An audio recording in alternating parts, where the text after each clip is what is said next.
Okay, let's unpack this.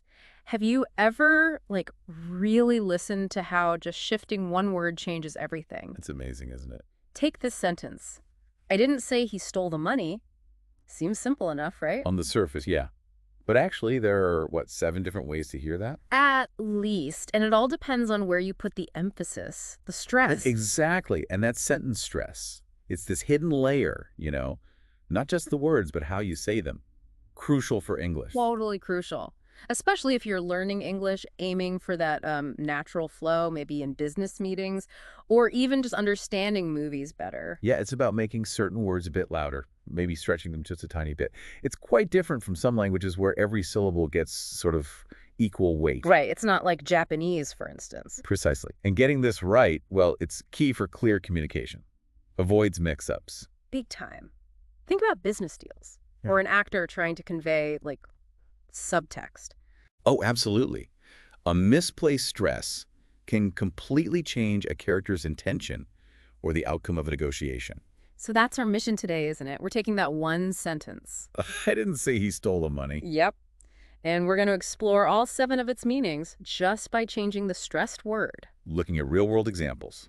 Business, acting. Exactly. How it plays out when the stakes are high. Ready to hear this sentence work its magic? Let's do it. Where do we start? First word. Makes sense. So let's stress I, like this. I didn't say he stole the money. What's that telling us? Okay, so the spotlight is immediately on the speaker. It's like saying, hey, someone might have said it, but it wasn't me. Ah, okay. So denying being the source. Exactly. Imagine there's a rumor going around the office, maybe something sensitive. Someone asks you, saying, I didn't say it distances you personally. Right. You're pointing the finger away from yourself. Or in acting a character trying to plead innocence, maybe. Don't look at me, I didn't spread that gossip. Got it. So for anyone learning, it's basically the claim exists, but I'm not the one who made it. Simple enough. Pretty much. Clear deflection. Okay, what if we just nudge that stress one word along to didn't? Right. I didn't say he stole the money. Ooh, that sounds stronger, more forceful. It really is. It's a very strong denial. You're emphasizing the negative part. Like, you're accusing me of saying this. Absolutely not. I can picture that in a tense meeting. Someone says you misquoted them. And you come back with, I didn't say that. Yeah. Firm. Unequivocal. Leaves no room for doubt. And for an actor. Huge dramatic potential there. A character vehemently denying an accusation that could ruin them. The stress on didn't carries all that weight. So the core idea is, it is completely untrue that I said this thing. That's a good way to put it. Amplifying the not. Okay, let's keep moving. What about stressing the verb say? I didn't say he stole the money. No, this is where it gets subtle. Interesting. How so? Stressing say implies. Well, maybe you didn't speak those exact words, but the idea, it might have been communicated some other way. Like hinted at or written down. Precisely. Think of a manager who's worried about finances, but doesn't want to make a direct verbal accusation. They might send a carefully worded email or ask some very pointed questions. Okay. Later, if confronted, they could technically truthfully say, I didn't say he stole the money, because they didn't speak it. Sneaky. But effective communication, maybe? Or think about acting subtext. A character plants an idea through a look, a gesture, not words. They didn't say it. Right, so the meaning is more like, I conveyed the idea, just not verbally. That's a really useful distinction. It is. It's about the method of communication. Okay, on to the next word. He. I didn't say he stole the money. Right. What does that immediately make you think? Well, if it wasn't him, then maybe it was someone else. Exactly.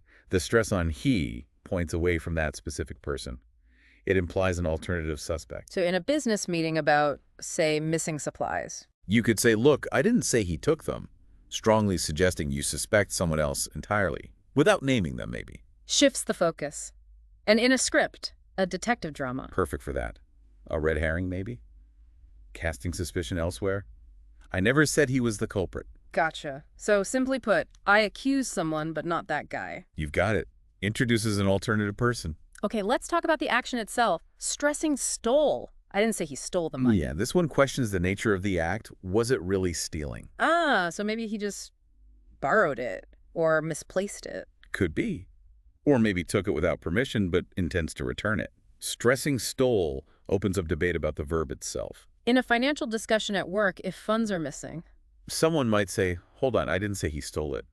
suggesting it could be an accounting error or, unauthorized borrowing, not outright theft. Yeah. It softens the accusation. Makes sense. Creates ambiguity.